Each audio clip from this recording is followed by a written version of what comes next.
I got hired to be an elf. The woman asked us why we wanted to be elves, why we wanted to be elves. Santa baby, slip a sable under the tree for me. I've been an awful good girl. There's a principle in spoken English that is operating all the time, but that not many people are aware of. And this little elf is going to demonstrate that principle for you in a way that allows you to hear it and also visualize it. And when you learn this principle, you will know more than native English speakers, because native English speakers operate on this principle all the time, but without being aware of it. So come with me and we'll sit down and talk about it.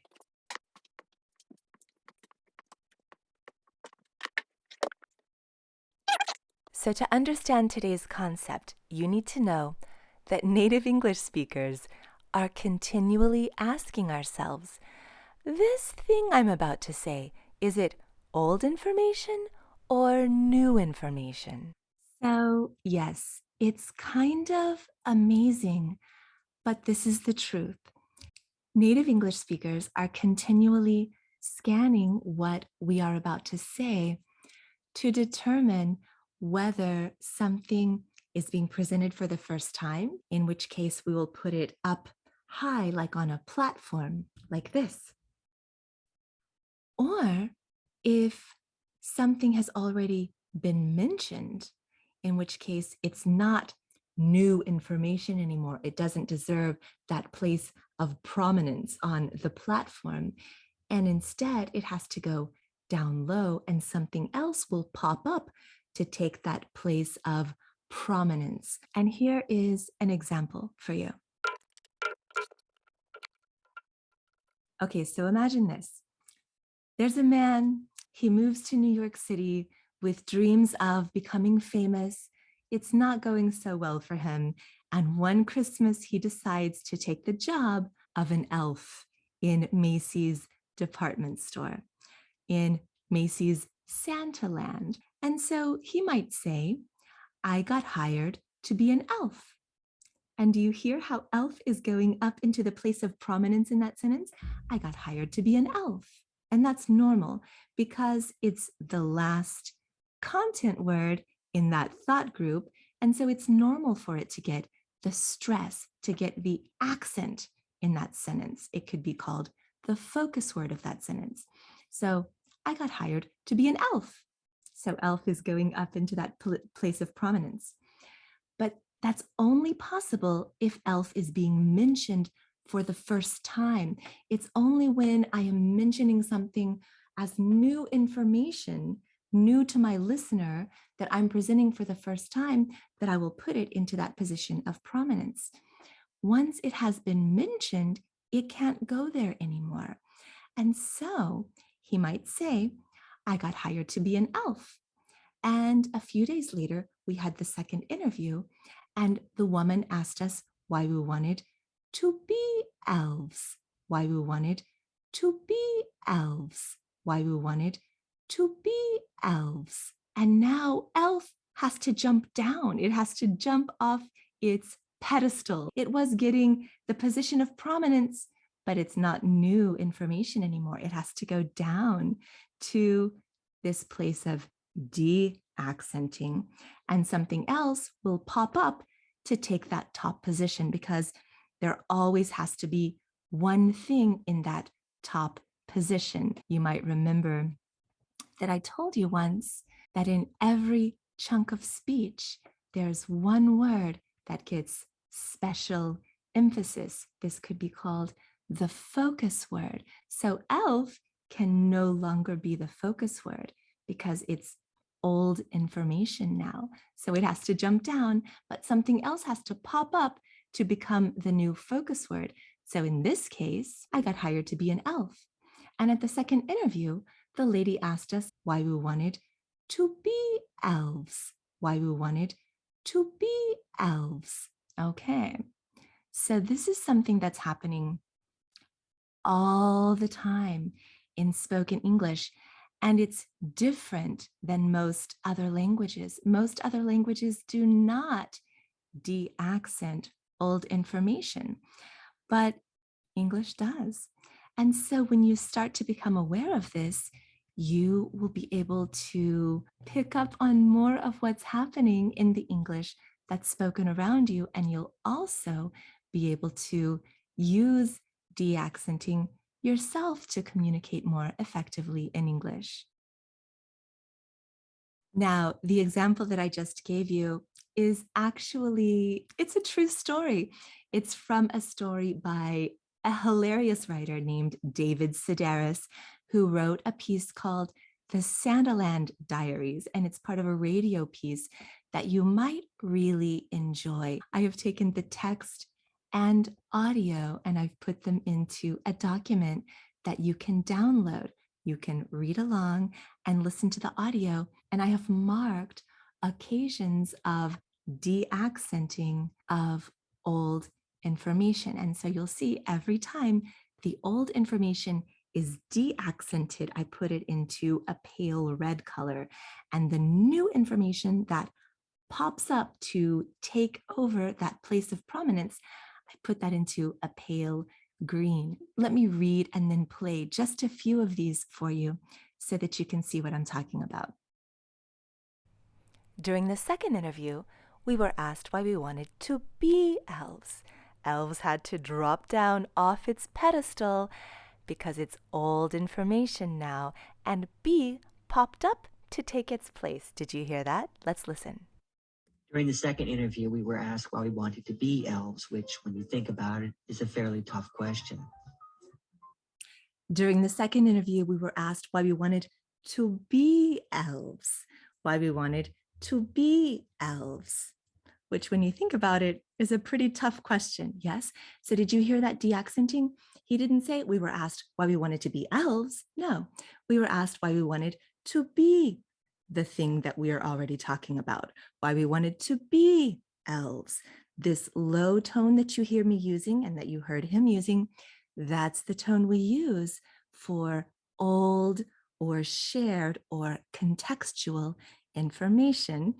It's called de-accenting. Sometimes people also say falling intonation on old information. The name is not so important. What's important is that you recognize the tone.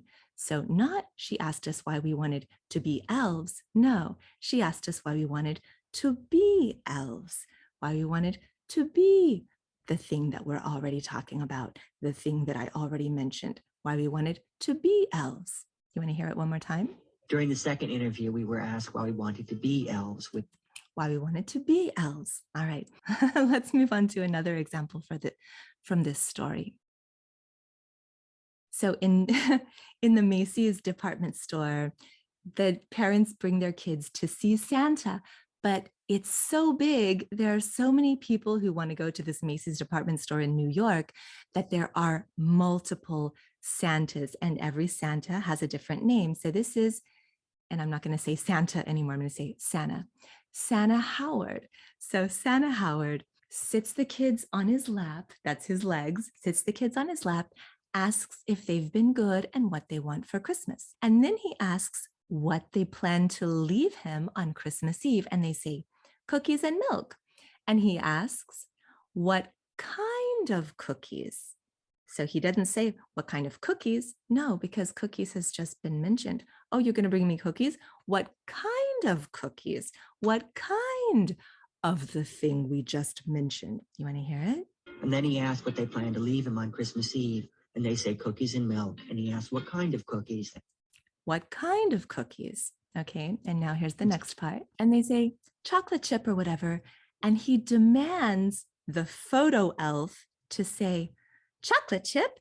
That's Santa's favorite kind of cookie. So the photo elf also has to de-accent, of course. So let's listen to that. And they say chocolate chip or whatever.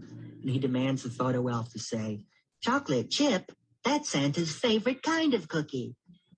That's Santa's favorite kind of cookie. That's Santa's favorite kind of the thing we were already talking about. That low tone is signaling to my listener without either of us being consciously aware of it, the thing that was already established that we're already both talking about.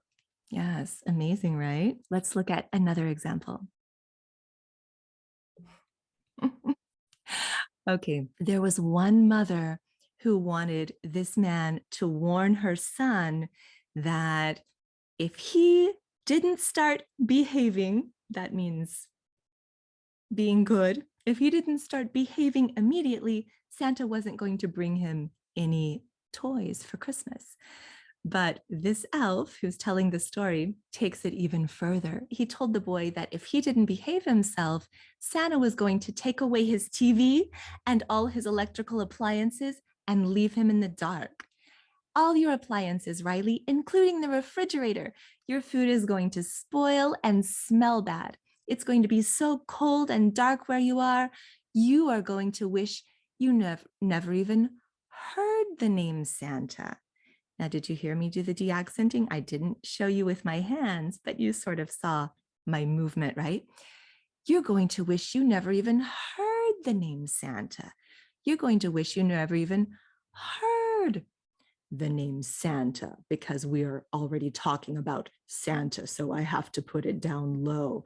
You're going to wish you never even heard the name Santa. You want to hear? You're going to wish you never even heard the name Santa. Mm-hmm. You're going to wish you never even heard the name Santa, heard the name of the person we're already talking about. Yes. There are several more examples in this story, but I'm going to take you just to the last one where he's wrapping up the idea. It's a funny story, but it's also rather dark. Sorry, there's a fruit fly. It's also rather dark. So there are so many parents in there that are not very good parents, really. Almost all of the parents are kind of terrible. And so he's saying that when you take a picture with Santa, it supposedly means on paper that everything is exactly the way it's supposed to be, that everything is snowy and wonderful. It's not about the child or Santa or Christmas or anything, but the parents' idea of a world they cannot make work for them. So it's not about the child or Santa. Now, Santa has to go in this de-accented position because we've already been talking about Santa. Something has to pop up into the place of prominence and get the accent. And in this case, it's a simple conjunction. We do not normally stress conjunctions. But something has to go into that place. And in a case like this, we will put a conjunction in that place where it gets the accent so that the old information can go into that de-accented spot where it has to go. So it's not about the child or Santa or Christmas. You want to hear this part? Then she sat Rachel on Santa's lap and I took the picture, which supposedly means, on paper, that everything is exactly the way it's supposed to be, that everything is snowy and wonderful. It's not about the child or Santa or Christmas or anything, but the parents' idea of a world they cannot make work for them. So I hope that was interesting. I've talked about de-accenting a little bit before, but it is one of the phenomena in spoken English that really needs a dedicated lesson of its own so that we can refer to it later as we see more instances of it. In fact, it's one of several key principles in spoken English that we've covered together. So, set phrase intonation, contrast intonation, chunking with the pause, and now de-accenting old information. We have 4 really important concepts that we've covered, and these concepts all work together in spoken English.